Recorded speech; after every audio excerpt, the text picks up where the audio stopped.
देखिए 33 करोड़ देवी देवताओं पर डॉक्टर अंबेडकर भारी पड़ गए। राजपूत सम्मान का शब्द नहीं है, राजपूत गाली है। लड़की हो, लड़की को जला दिया। ये रोज बलात्कार हो रहे हैं, हर 6 मिनट में एक बलात्कार इस देश में हो रहा है। कौन लोग हैं बलात्कार करने वाले? वो हिंदू मानसिकता के लोग हैं।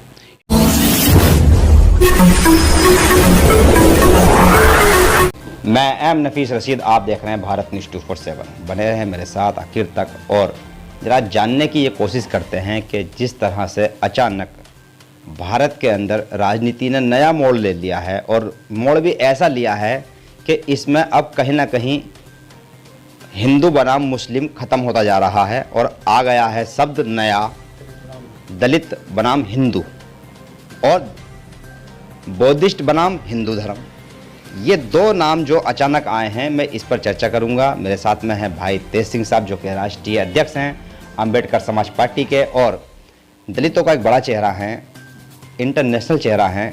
वक्त वक्त पर जब भी बात करते हैं तो कहीं ना कहीं ऐसी बात कह जाते हैं कि सुनने वाले को पिन से चुभ जाती है।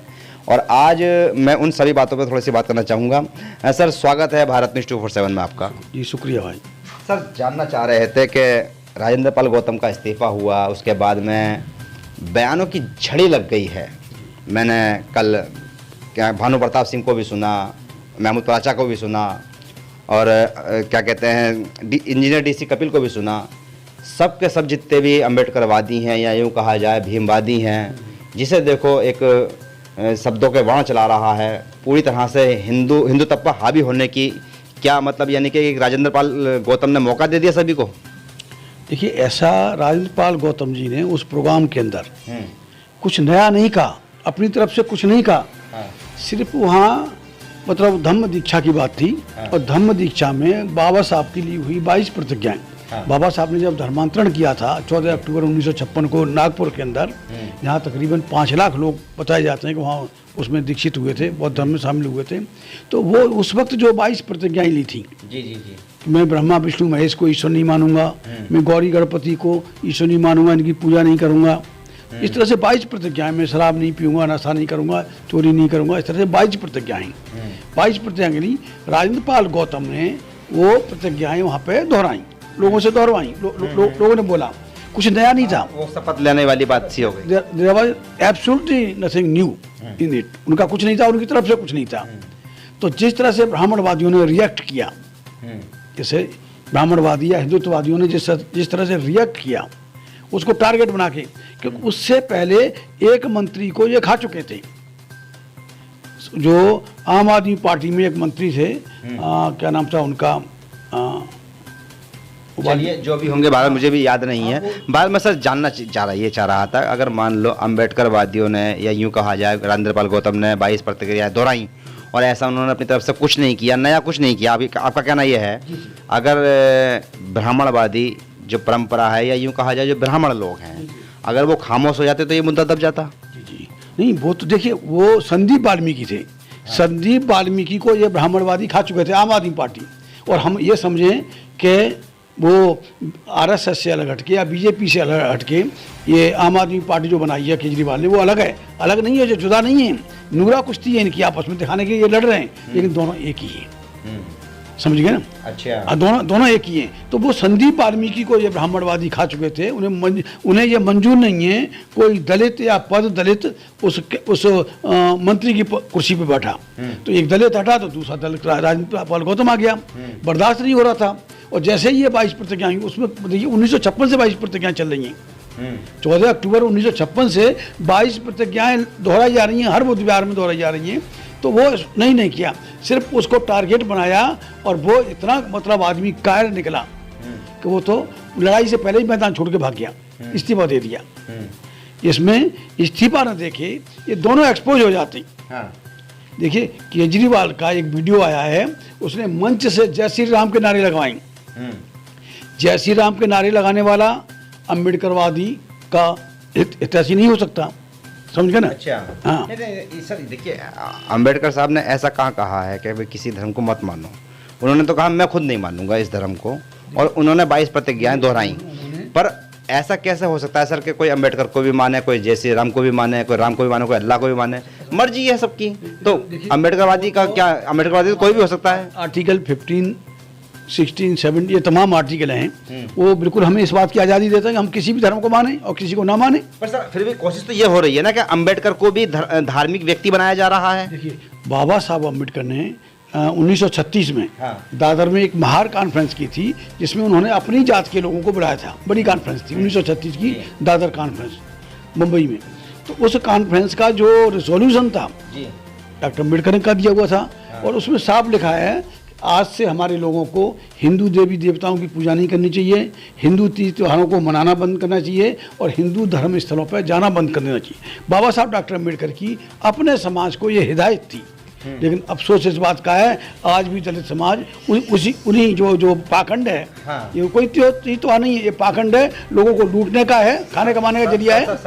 बाबा भीमराव अम्बेडकर क्या खाली दलितों के हैं, वो ब्राह्मणों के नहीं हैं? चाहे ब्राह्मणों की परंपराएं अलग रही होंगी, पर बाबा भीमराव अम्बेडकर ने तो ब्राह्मणों के लिए भी काम किया है, मुस्लिमों के लिए भी काम किया है।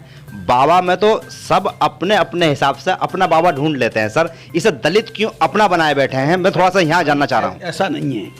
देखिए, मैं एक और एग्जाम्पल दूंगा कि बाबू जगजीवन राम 35 साल कैबिनेट मिनिस्टर रहे, डिप्टी प्राइम मिनिस्टर भी बने। जब उन्होंने संपूर्णानंद की मूर्ति का उद्घाटन किया तो उस मूर्ति का गोबर से, गंगा जल से, पता नहीं किस किस से इन ब्राह्मणों ने, ब्राह्मणवादियों ने धोके उसको साफ किया था। इसका मतलब 35 साल का कैबिनेट मिनिस्टर बाबू जगजीवन जैसी टाल पर्सनैलिटी भी इन्हें मंजूर नहीं था कि वो जो उसको मूर्ति को, परंपरा है, उनके धर्म की परंपरा है, इसमें कोई आपत्ति वाली बात नहीं है। मुसलमान है तो उसे टोपी लगानी है, सर दाढ़ी रखनी है, ये इस्लाम धर्म की परंपरा है। हालांकि हमने कई मुस्लिम धर्मगुरुओं से बात की है तो उन्होंने साफ कहा है कि इस्लाम में टोपी है, टोपी में इस्लाम नहीं है। तो ऐसे ही उनकी हिंदू धर्म की जो परंपराएं हैं वो तो अपने हिसाब से लेके चलेंगे। सर अब बात ये आती है कि उसको दलित माने या ना माने, पर मुकाबले वाली जैसी तो कोई बात ही नहीं है ना सर। देखिए, बिल्कुल साफ है, डॉक्टर अम्बेडकर को आज भी ये ब्राह्मण और ब्राह्मणवादी बर्दाश्त नहीं कर पाए हैं, वो मतलब उसको नहीं कर पाए, क्योंकि इनके 33 करोड़ देवी देवताओं पर डॉक्टर अम्बेडकर भारी पड़ गए। उसने ये पुरानी गंदी सड़ी गड़ी जो व्यवस्था थी हिंदुत्व की, उसको डॉक्टर अम्बेडकर ने ठोकर मार के, उन्होंने साफ कहा था कि मैं हिंदू पैदा हुआ, ये मेरे बस की बात नहीं थी, लेकिन हिंदू रह के मरूंगा नहीं। 21 साल उन्होंने मेहनत की। 21 साल मेहनत के बाद तब उन्होंने 14 अक्टूबर 1956 को धर्मांतरण किया। और मैं एक बात यह भी बता दूं कि वो समय उनकी क्या मजबूरी थी मैं नहीं जानता, लेकिन इतनी बात जरूर है कि डॉक्टर अम्बेडकर ने इस्लाम को अप्रिशिएट किया था, बाकायदा लिख के स्टेटमेंट दिया था डॉक्टर मुंजे को, वो सारा किया था। तो ये किसी भी कीमत पे जब उनकी व्यवस्था पे चोट की, देखिए अंग्रेज 150 साल हुकूमत की उन्होंने, 150 साल में उनकी कुछ रीति रिवाजों पे हमला किया अंग्रेजों ने, हैं? तो उसके हमले के बाद में 150 साल के अंदर ही इन्होंने अंग्रेजों भारत छोड़ो का नारा लगा दिया। यहाँ मुगलों ने तकरीबन 800 साढ़े 800 साल हुकूमत की और वहाँ मुगलों के खिलाफ नारा नहीं लगाया, क्योंकि मुगलों ने इनकी व्यवस्था को नहीं छेड़ा। मुगलों ने इनकी सड़ी गली व्यवस्था को, हिंदुत्ववादी व्यवस्था को छेड़ा नहीं, इसलिए उन्होंने बड़े और भी रहना चाहते, रह सकते थे, समझिएगा ना। वहाँ उनको नहीं, मुगलों को नहीं छेड़ा, मुगलों के खिलाफ भारत छोड़ो का नारा नहीं लगाया उन्होंने। फिर भी मेरा एक सवाल देखो ये बनता जरूर है, देखिए भारत की जनता को आज आपने शायद सोशल मीडिया पर देखा नहीं देखा, टीवी तो नहीं दिखाएगा, मैं तो खुद कहता हूँ टीवी मत देखा करो, सोशल मीडिया देखा करो। आप भी नहीं देखते, शुक्रिया सर। सर मैंने सोशल मीडिया पर देखा कि आज और कल और परसों कुछ बच्चे अपने सेंटरों के अंदर एग्ज़ाम देने के लिए जा रहे हैं, कुछ नौकरियों के भी चल रहा है और कुछ पेपर भी चल रहे हैं, अलग अलग सेंटर पड़े हैं, किसी के कहीं किसी के कहीं। रेलवे की हालत खस्ता हो गई है और हालत खस्ता ही है। कोई भी पार्टी, अरविंद केजरीवाल की पार्टी हो या आपकी भी पार्टी अम्बेडकर समाज पार्टी क्यों नहीं हो, या बीजेपी पार्टी हो या कांग्रेस पार्टी हो, सर धर्म की लड़ाई को बड़ा आसान समझ लिया, बड़ा सस्ता समझ लिया। इन मुद्दों पे कोई बात नहीं कर रहा, कोई नेता बात नहीं कर रहा है। ये धर्म और राजनीति दो अलग चीजें हैं। धर्म को अगर राजनीति से मिक्स करेंगे तो मामला गड़बड़ हो जाए, और यही हो रहा है, गड़बड़ हो रहा है। ये धर्म की आड़ में आप भी तो सर इस पर बात ही करते हो सीधी सीधी, आप भी तो नहीं बता रहे हो ना कि एक बार जिस तरह से भाई कांवड़ियों की सेवा हो रही थी, तो क्या रेलवे में जो स्टूडेंट काम कर रहे हैं, यानी कि अपने एग्जाम के लिए जा रहे हैं, क्या उनकी सेवा नहीं हो सकती है? सर मेरा सवाल ये है। देखिए, इन्होंने करना कराना कुछ नहीं होता। ये जो हिंदुत्ववादी जो हैं वो दिखावा ज़्यादा करते हैं कि लोग उस पाखंड में डूबे रहें, उनके देवी देवताओं को पूजते रहें, उनके त्योहारों को मनाता रहें और ब्राह्मण की पूजा होता रहे। ब्राह्मण सर्वश्रेष्ठ है। यहाँ की जो ब्राह्मणवादी व्यवस्था है, चातुर्वर्ण व्यवस्था है, और ये बाकायदा वेदों में लिखी हुई है, ऋग्वेद में लिखी हुई है, ऋग्वेद के पुरुष सूक्त में लिखी हुई है कि ब्राह्मण मुंह से पैदा हुआ, क्षत्रिय भुजा से पैदा हुआ, बनिया पेट से पैदा हुआ, और बाकी सब बच्चे खुचे जो शूद्र थे वो पैरों से पैदा हुए। क्या कोई मुंह से पैदा होता है क्या? आज साइंस कहाँ से कहाँ तक पहुँच गई। लोग चाँद पर पहुँच गए, 1969 में चाँद पर लोग पहुँच गए, लेकिन आज यही है, उस किताब को जला देना चाहिए। डॉक्टर अम्बेडकर ने साफ लिखा है कि जब तक हिंदू धर्म शास्त्रों को डायनामाइट से नहीं उड़ाया जाएगा तब तक इस देश में समता मूलक समाज की स्थापना नहीं हो सकती। अच्छा सर, और इसको थोड़ा मैं पूरा एक्सप्लेन करूँगा। जैसे मान लो ब्राह्मण तो एकदम सबसे ऊंचा हो गया, वो तो मुंह से पैदा हुआ है, मुंह से तो थूक निकलता है ना, या बलगम निकलती है, तो आप समझ लो कि वो ब्राह्मण क्या है क्या नहीं है हमारे हिसाब से। यानी कि आप कह रहे हैं कि बलगम और थूक हो सकता है ब्राह्मण? थूक ही है वो, मुंह से तो वही पैदा होता है ना, है। या कई बार उल्टी आती है तो अंदर का भी निकल के आ जाता है। अच्छा। है तो ये उल्टी है, जो बदबूदार चीज़ है उसमें। देखिए क्षत्रियों का इन्होंने अपमान किया। कैसे अपमान किया कि अब उनको राजपूत कहकर, राजपूत सम्मान का शब्द नहीं है, राजपूत गाली है। अच्छा। राजपूत गाली है। ये है कि जैसे मान लो किसी राजा की शादी होती थी, और राजा की शादी में रानी के साथ साथ और हजारों, जैसा इन्होंने किताबों में लिखा है, हजारों नौकरानियां बांदियां भी आती थी। तो राजा है, रानी के पास जाए, किसी बांदी के पास जाए, जिसके पास जाए, तो रानी से जो बच्चा पैदा होता था उसे युवराज कहते थे, वो राजगद्दी का मालिक बनता था। और समस्या आई कि जब ये बाकी जो नौकरानियों या बांदियों से जो बच्चे पैदा हुए हैं उनका क्या करें। तब किसी ने सजेस्ट किया कि भाई इनको ये भी राजा के बेटे हैं तो ये राजपूत हैं, बेशक राजा की नाजायज औलाद हैं, राजपूत राजा की नाजायज औलाद हुए उस तरह से, जायज तो वो युवराज राजगद्दी का मालिक बना जो रानी के पेट से पैदा हुआ। जो नौकरानियों के पेट से पैदा हुए उन्हें भी राजपूत नाम दे दिया गया। इसका मतलब वो राजपूत का मतलब है बास्टर्ड। सर इन बातों के सबूत कहाँ मिलते हैं सर? बिल्कुल सर, मैं आपको बता रहा हूँ ना, ये सबूत इसको क्या करेंगे। ये तो रानी से पैदा हुआ, राजगद्दी का मालिक बन गया, और नौकरानियों से पैदा हुए उनको राजपूत नाम दे दिया, निकाली। राजपूत का मतलब है बास्टर्ड। आप इंटरनेशनल आदमी हैं, आप दुनिया के कई मुल्कों में जा चुके हैं, अपने आपको लोगों ने सुना है। मैं कह रहा हूँ मुझे चैलेंज करे ना कोई इस बात। नहीं सर, फिर भी एक मेरा सवाल बनता है सर, और मैं थोड़ा ये भी इस पर चाहता हूँ कि भाई आप तो कोई ऐसा संदेश दीजिए ना। अब जमाना बदल रहा है, युवा पढ़ रहे हैं, कुछ बदलाव चाहते हैं सर, सुनना चाहते हैं आपको लोग। जमाना कहाँ बदल रहा है? मुसलमानों को सरेआम जहाँ 10-20 इकट्ठे को मार दिया, दलित को मार दिया, घड़ा छू लिया तो बच्चे को मार दिया, लड़की को जला दिया। ये रोज बलात्कार हो रहे हैं, हर 6 मिनट में एक बलात्कार इस देश में हो रहा है। कौन लोग हैं बलात्कार करने वाले? वो हिंदू मानसिकता के लोग हैं, हिंदुत्ववादी लोग हैं। कोई मुसलमान नहीं बलात्कार करता। धर्म कहाँ सिखाता है इस तरह की बातों को? कौन कहता है कि धर्म कहाँ तोड़ पैदा करता है? मनुस्मृति में साफ लिखा हुआ है कि ब्राह्मण जन्म लेने से ही ब्रह्मांड की सारी स्त्रियों का पति हो जाता है। ये ब्राह्मण mail can have sexual intercourse with any women in the universe.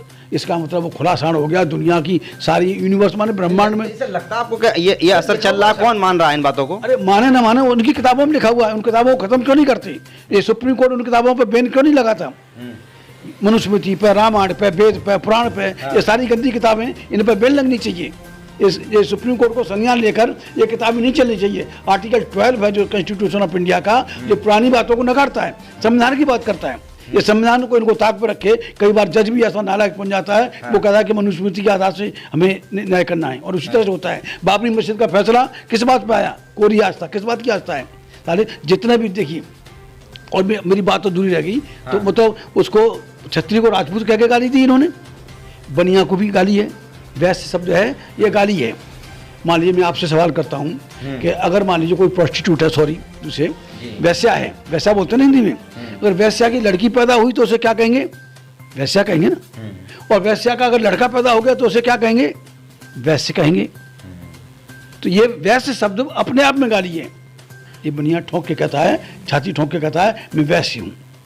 उसका जो मैं चैलेंज करता हूँ, कोई मुझसे बात करे। कारोबारी बताया गया ना वैश्य को तो। अरे जो मर्जी बताते हैं, लेकिन असली चीज तो यही है।